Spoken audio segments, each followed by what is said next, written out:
কাণ্ডে পরিণত হয়েছে।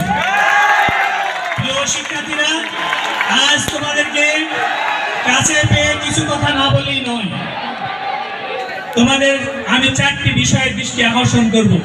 প্রথম হচ্ছে, আল্লাহ তাআলা এই পৃথিবীতে তোমার অস্তিত্ব টিকে রেখেছেন, অবিরাম ভাবে ভোগ করে চলছো, তাই তার প্রতি কৃতজ্ঞতা জ্ঞাপন, তাকে সন্তুষ্ট করা তোমার জীবনের একমাত্র ব্রত। জীবন করবে তার অনুগত বান্দা হিসাবে জীবনে অবদান জীবন যাপন করবে।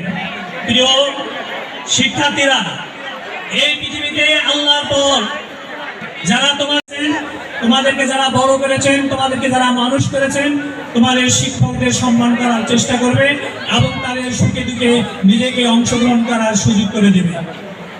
প্রিয় সন্তানেরা, দেশের মানুষের কথা ভুলে গেলে চলবে না।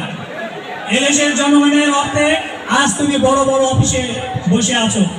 দেশের সাধারণ মানুষের কথা ভুলে গেলে তাদের শরীর স্বাস্থ্য সহ তাদের বিভিন্নভাবে খোঁজখবর নেওয়ার চেষ্টা করবে। জেনে রাখবে, বাবা মার সন্তুষ্টি তোমার আল্লাহ সন্তুষ্ট।